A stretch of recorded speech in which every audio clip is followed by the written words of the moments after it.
नमस्कार। लगता है चुनाव आ गए हैं राजा भाई। बिल्कुल, नेताओं के बोल वचन और बयान वीरों को देखते हुए तो चुनाव आ ही गए हैं। नमस्कार, स्वागत है आपका हमारे विशेष कार्यक्रम हॉट टॉक में। मैं और मेरे सहयोगी राजा शर्मा आप सभी का स्वागत करते हैं। राजा भाई, आपका भी स्वागत है। बहरहाल राजनीतिक समीकरण और राजनीतिक बयानबाजी और FIR का दर्ज होना, कुछ चिट्ठियों का लिखा जाना, ये तमाम सारी चीज़ें निकल कर आई है। पर इसके मूल में जाने की कोशिश करें तो कर्नाटका के जो परिणाम आए उससे कांग्रेस अति उत्साह में है। और कर्नाटका में जो वहाँ पर कॉन्ट्रैक्टर्स ने एक चिट्ठी लिखी थी कमीशन को लेकर, और उस चिट्ठी को एक मुद्दा बनाया गया था चुनाव में। ऐसा ही कमोबेश स्थिति मध्य प्रदेश में भी निकल कर सामने आई है, और उस पूरे प्रकरण में प्रियंका गांधी पर FIR हुई है। क्या कहते हैं राजा भाई? देखिए, कर्नाटका और मध्य प्रदेश की राजनीतिक परिदृश्य में जमीन आसमान का फर्क है। कर्नाटका का चुनाव ठीक है, एक चिट्ठी जारी हुई थी कॉन्ट्रैक्टर एसोसिएशन द्वारा कि हमसे 40% कमीशन मांगा जाता है।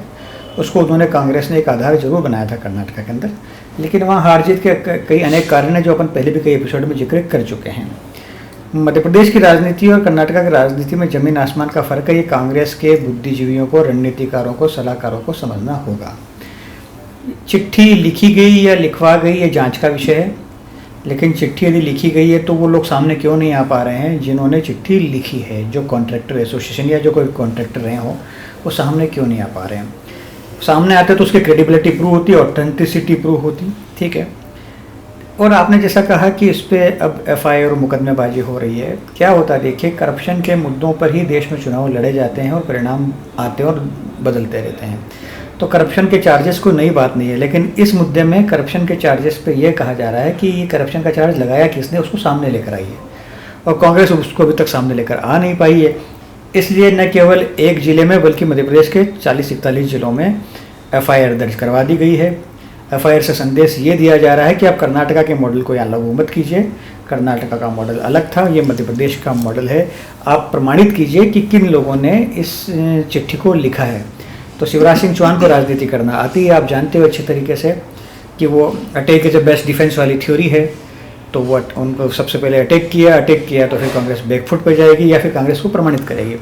अब अपन जब बात कर रहे हैं तो मैं आपको एक चिट्ठी और पढ़ा देता हूँ। कमलनाथ ने एक चिट्ठी लिखी है महाकाल महाराज को। तो महाकाल महाराज को चिट्ठी लिखी है, उन्होंने ये कहा है कि मध्य प्रदेश में करप्शन चल रहा है। मध्य प्रदेश में देखिए, आपके दरबार पे ही करप्शन हुआ है, महाकाल लोक में भी करप्शन हुआ है, बच्चों के मिड डे मील में करप्शन हुआ है।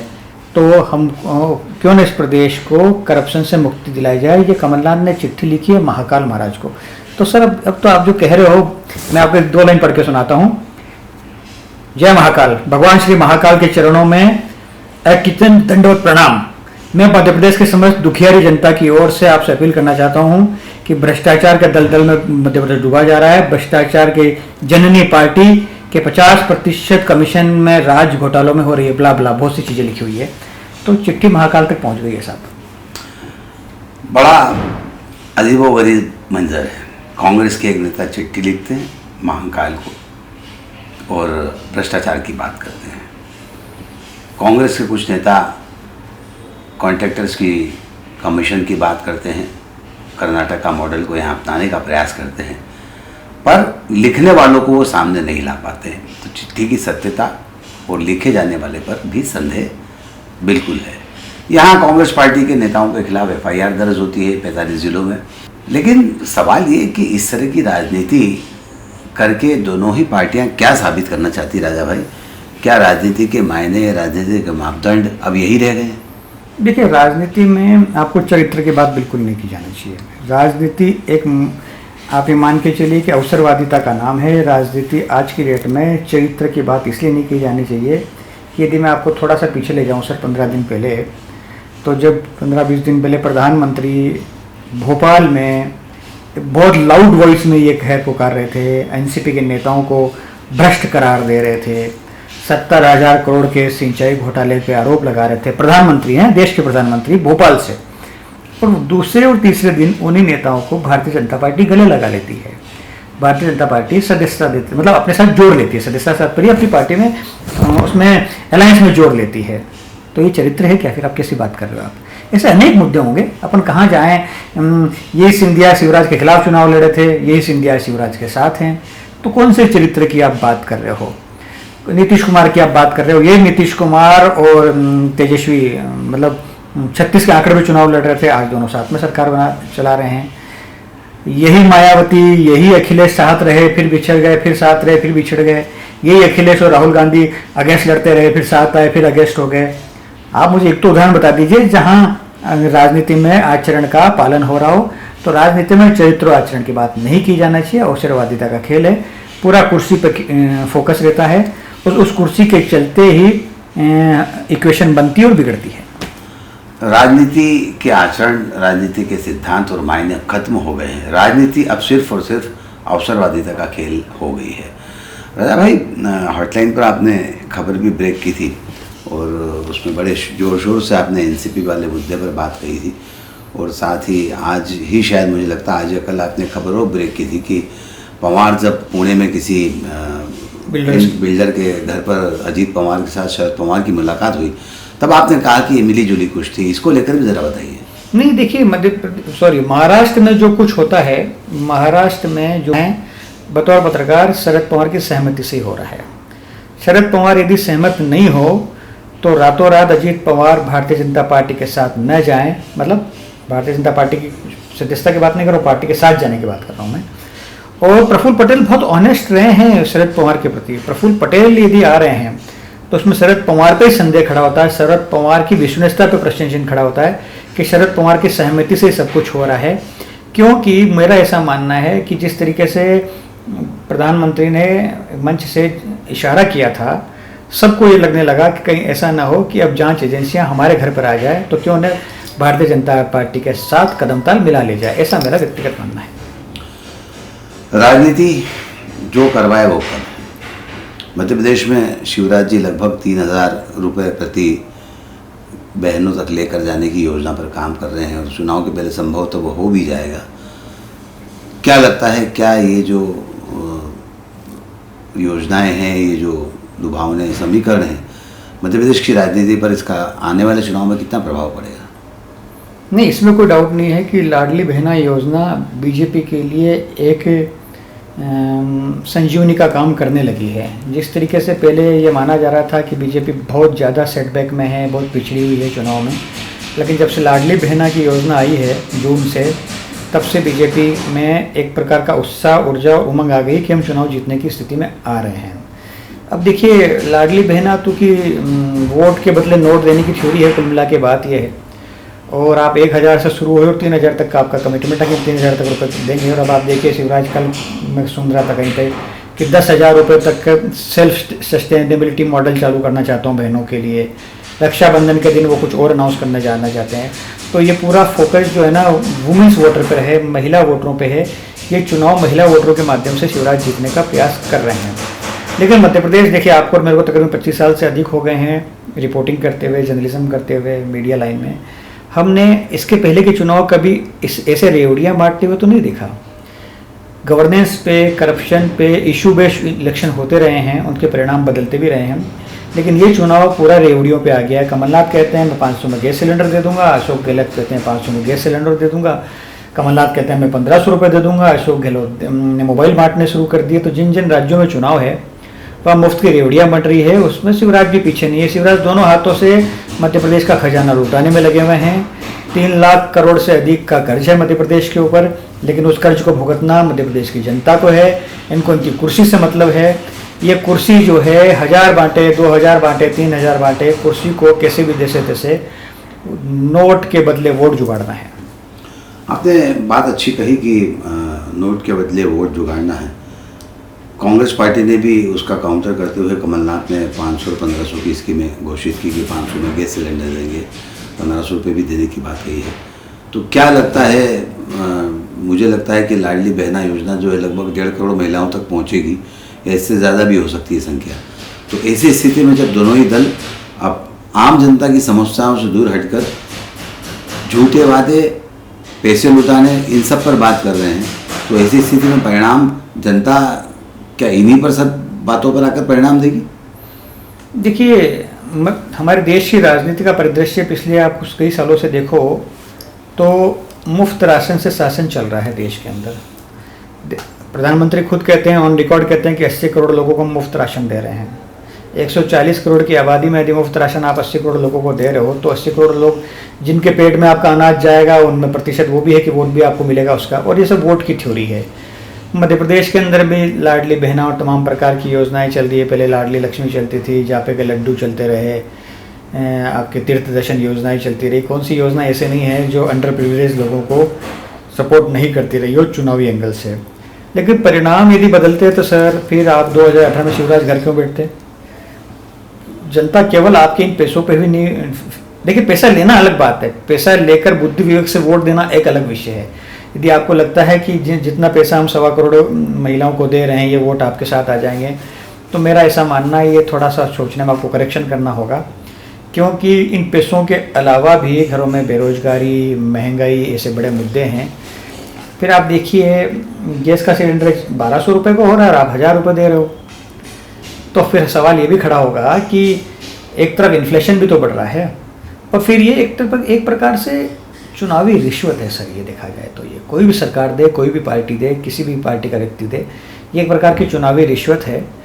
बस चुनावी रिश्वत के आधार पर चुनाव जीतने के प्रयास हैं सर। ये बात आपने बिल्कुल सही कही है, लेकिन क्या राजा भाई इस तरह की रेवड़ियाँ बांटकर, इस तरह की योजनाओं को लाकर चुनाव तो जीते जा सकते हैं, लेकिन राजनीति का और सेवा का जो माध्यम है, लोगों की समस्याओं के समाधान करने का जो माध्यम है, क्या यही मुद्दा रह गया है कि उनको अलग अलग योजनाओं के माध्यम से पैसा दो, उनकी बेरोजगारी पर बात मत करो, उनके मकान पर बात मत करो, उनकी अन्य समस्याओं पर बात मत करो, कानून व्यवस्था पर बात मत करो, लेकिन हम आपको योजनाएं देते हैं, हम आपको पैसा देते हैं, आप हमें वोट दो। इस तरह से राजनीति का जो स्तर आ गया उसको लेकर क्या? नहीं, ये तो चिंता का विषय है, पूरे देशव्यापी चिंता का विषय है। सभी पार्टियां जिसकी सरकार मिल रही है, जैसे मैंने बताया मध्य प्रदेश में बीजेपी की गवर्नमेंट है तो शिवराज कर रहे हैं, और राजस्थान में कांग्रेस की गवर्नमेंट है तो गहलोत कर रहे हैं, छत्तीसगढ़ में कांग्रेस की गवर्नमेंट है तो बघेल कर रहे हैं। जिसकी जो सरकार है वो सब लोग अपने अपने खजाने को लुटाने के लिए, वोट बैंक को तैयार करने के लिए, अपनी कुर्सी सेफ करने के लिए खजाने को लुटाते हैं। पर मध्य प्रदेश का एक कल्चर रहा नहीं, पिछले चुनाव भी हमने देखे, उसके पिछले चुनाव भी हम कवर करते आ रहे हैं। गवर्नेंस पे इशू बेस्ड बात होती रही। इस बार का चुनाव केवल रेवड़ियों पे जाके सिमट गया है। हम ये दे देंगे, हम ये कर देंगे, हम ये दे देंगे, हम ये कर देंगे, हम कर रहे हैं, नोट लुटा रहे हैं कुल मिला के बाद ये। तो अब शिष्टाचार की, संस्कारों की, आचरणों की बात राजनीति में नहीं करना चाहिए। राजनीति एक इंडस्ट्री हो चुकी है। राजनीति में जो इन्वेस्टमेंट होता है उस राजनीति का इन्वेस्टमेंट इसलिए किया जाता है, उसका रिटर्न वहीं से लिया जाता है। तो राजनीति अब कोई चैरिटी नहीं रही है, कोई सेवा का भाव नहीं रहा है, कोई प्रोफेशन नहीं रहा है, कोई मिशन नहीं रहा है, 100% इंडस्ट्री है। राजनीति में अब शिष्टाचार, संस्कार और नियम कायदे की बातें करना बेमानी है।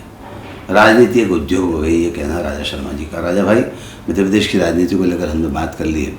राहुल गांधी की संसद की सदस्यता बहाल हो गई है, इसको किस रूप में देखते हैं? और इस पूरे प्रकरण में जो राहुल गांधी एक अलग मुद्रा में निकल कर सामने आए हैं, क्या कहते हैं आप?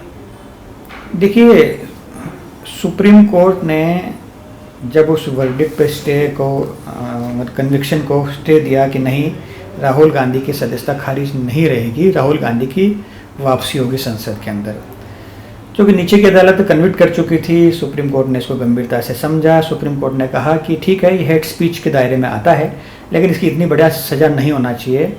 सुप्रीम कोर्ट ने राहुल गांधी से बड़े सवाल नहीं किए, सुप्रीम कोर्ट ने सवाल किए नीचे की अदालतों से कि किस ग्राउंड पे आपने इनका कन्विक्शन किया है। हेड स्पीच कोई नई बात देश में नहीं है, लेकिन सुप्रीम कोर्ट ने ये संदेश क्लियर दिया है कि नीचे की अदालतों ने जिस ग्राउंड पे फैसला दिया है उस पर आत्मचिंतन किया जाए, ग्राउंड बताया जाए कि किस ग्राउंड पे आपने एक सांसद को संसद से बर्खास्त होने के लिए 2 साल की जो सजा का प्रावधान है उस क्राइटेरिया में लिया। और फिर आप देखिए 24 घंटे के अंदर लोकसभा अध्यक्ष ने नोटिफिकेशन जारी किया, सदन से बाहर किया और मकान से भी बेदखल किया। अब राहुल गांधी की जब वापसी हो गई है तो राहुल मॉरली बूस्ट हैं और देश की जनता को भी ये संदेश क्लियर चले गया कि एग्जिस्टिंग गवर्नमेंट ने जो कदम उठाए थे वो राहुल के खिलाफ जस्टिस नहीं था, और नीचे की अदालतों ने जो निर्णय दिए थे वो सुप्रीम कोर्ट ने बता दिया कि वो जस्टिस नहीं था। राहुल गांधी की जब बात चल पड़ी राजा भैया, तो अभी आपने कुछ दिन पहले ही, बहुत दिन पहले मैं कहूँगा, आपने प्रिडिक्ट कर दिया था कि राहुल गांधी की यात्रा दूसरे चरण की यात्रा पर जाने वाले हैं। कल ही इसकी पुष्टि भी हुई है। तो क्या लगता है कि राहुल गांधी की जो पहली यात्रा थी उसकी वजह से जो कर्नाटका में जीत मिली, कर्नाटका में जीत को लेकर तमाम सारे अलग अलग दावे या तथ्य निकल कर सामने आते हैं कि वहाँ पर भ्रष्टाचार ज़्यादा था, वहाँ पर लोग परेशान थे, लोगों की सुनी नहीं जा रही थी। और राहुल गांधी की यात्रा, एक बड़े मुद्दे इन तीनों से, कुछ इन मुद्दों की वजह से वहाँ पर भाजपा की सरकार को मुंह की खानी पड़ी है, कांग्रेस की सरकार की वापसी हुई है। तो राहुल गांधी की जो यात्रा का द्वितीय चरण ये कितना इम्पैक्टफुल होगा? नो डाउट राहुल गांधी की पहली चरण की जो यात्रा थी 3800 किलोमीटर की, तकरीबन 4000 किलोमीटर की, वो यात्रा अपने आप में राहुल गांधी के लिए खुद का मेकओवर कर रही है, राहुल गांधी को राजनीति में परिपक्व बना रही है। शायद आपको याद हो, जब यात्रा शुरू हुई थी कन्याकुमारी से, तब मैंने ये लिखा था कि ये सिल्वर स्पून इमेज से बाहर लेकर आएगी राहुल गांधी को। शायद आपको ध्यान जी, जब यात्रा शुरू हुई थी तब मैंने लिखा था कि सिल्वर स्पून इमेज से बाहर लेकर आएगी राहुल गांधी। जब देश की दर दर घूमेंगे, हर जगह अलग अलग प्रकार के लोगों से मिलेंगे, अलग प्रकार के हाव भाव, मौसम, आचार विचार के लोगों से मुलाकात करेंगे, तब राहुल गांधी को समझ में आएगा देश क्या है। और नो डाउट इससे राहुल की एक मैच्योरिटी लेवल धीरे धीरे बढ़ने लगा। राहुल को समझ में आने लगा कि देश क्या है। कमरे में लुटियंस जोन में बैठकर देश नहीं देखा जा सकता, देश को देखने के लिए देश में निकलना पड़ता है। तो 4000 किलोमीटर की यात्रा थी, उसने राहुल को कई अनुभव दिए। अब जब जो मेरी जानकारी में है कि 2 अक्टूबर से पोरबंदर से यात्रा शुरू होगी, गांधी जी के स्थान से, गांधी जी की जन्म जयंती उस दिन स्टार्ट होगी, उसके बाद अरुणाचल तक जाके रुकेगी। तो ये राहुल गांधी के लिए एक सर्वाइवल का, रिवाइवल का काम कर रही है यात्रा। राहुल गांधी की आइडेंटिटी क्राइसिस खत्म हो रही है, राहुल गांधी की मैच्योरिटी बढ़ रही है, और राहुल गांधी को भी देश समझ में आने लगा है कि उत्तर से दक्षिण, पूरब से पश्चिम देश क्या है। घूम के देखें, पग नाप के देखें, तब मालूम पड़ता है। बात राहुल गांधी की सदस्यता को लेकर निकल कर आई। राहुल गांधी की पदयात्रा भी शुरू होने वाली। लोकसभा में अविश्वास प्रस्ताव पर जो बहस हुई, देश के तमाम राजनीतिक दलों के नेताओं ने अपने विचारों से सदन को और देश को बताया कि वे क्या चाहते हैं, वे पक्ष में हैं या विपक्ष में हैं। तो इस पूरे प्रकरण को किस रूप में देखते हैं, और क्या प्रधानमंत्री जी का जो भाषण था वो कितना प्रभावी था और कितना लोगों को उससे समझने का मौका मिलेगा? देखिए, नो कॉन्फिडेंस मोशन लाया गया था मणिपुर पर चर्चा कराने के लिए जी, और आप देखिए सदन तकरीबन 12-13 दिन, जितने दिन में सदन चला, आखिरी के 10 दिन तक सदन बिल्कुल नहीं चल पाया। आखिर के 2-3 दिन में सदन जैसे तैसे चल पाया, और जिस दिन वोट ऑफ कॉन्फिडेंस था उस दिन, उसके एक दिन पहले अमित शाह बोले और फिर प्रधानमंत्री बोले। तो पूरा मुद्दा मणिपुर था, लेकिन मणिपुर पर प्रधानमंत्री तो कुछ नहीं बोले। प्रधानमंत्री तो मुश्किल से 2 मिनट बोल के रह गए, जिसमें 2 घंटे 13 मिनट का उनका स्पीच था। तो मेरा तो जर्नलिस्टिक असेसमेंट ये कहता है कि प्रधानमंत्री ने उस दिन मणिपुर में नहीं, कांग्रेस पर प्रहार किए थे। मणिपुर को तो इग्नोर कर दिया, कांग्रेस को अटैक किया, फिर गांधी परिवार को और कांग्रेस को और विपक्ष को आड़े हाथों लेते हुए चुनाव प्रचार किया संसद भवन के अंदर बैठकर। तो जिस मुद्दे पे बात होना थी उस मुद्दे पे तो प्रधानमंत्री बोले नहीं, उस मुद्दे पे अमित शाह जो बोलना चुके थे बोल चुके थे पहले। तो वोट ऑफ कॉन्फिडेंस और नो कॉन्फिडेंस मोशन इसीलिए लाया गया था ना कि मणिपुर पे चर्चा की जाए, लेकिन प्रधानमंत्री तो कुछ बात करने को तैयार नहीं थे। फिर आप समझते हैं इन बातों को कि जब जितनी सीटें पूरे विपक्ष के पास नहीं है, उससे डबल सीट तो बीजेपी के पास है। तो नो कॉन्फिडेंस मोशन तो सबको मालूम है कि पहले दिन से गिरा हुआ ही है। ये तो एक पॉपुलैरिटी गेन करने के लिए, एक अपनी हेडलाइन को जनरेट करने के लिए, या फिर मणिपुर पर चर्चा करने के लिए प्रधानमंत्री को बाध्य करें, आके जवाब दें, ये थ्योरी थी। लेकिन कुल मिला के जो मेरा मानना है, प्रधानमंत्री मणिपुर पर कुछ नहीं बोले, जो बोले अमित शाह बोले। बहरहाल हमने बात की मध्य प्रदेश के चुनाव को लेकर, राहुल गांधी की सदस्यता को लेकर और लोक लुभावन योजनाओं के साथ साथ संसद में अविश्वास प्रस्ताव पर बात की। बहरहाल आज के इस कार्यक्रम में बस इतना ही। सुनील जोशी और राजा शर्मा को दीजिए इजाजत। नमस्कार। Thank you.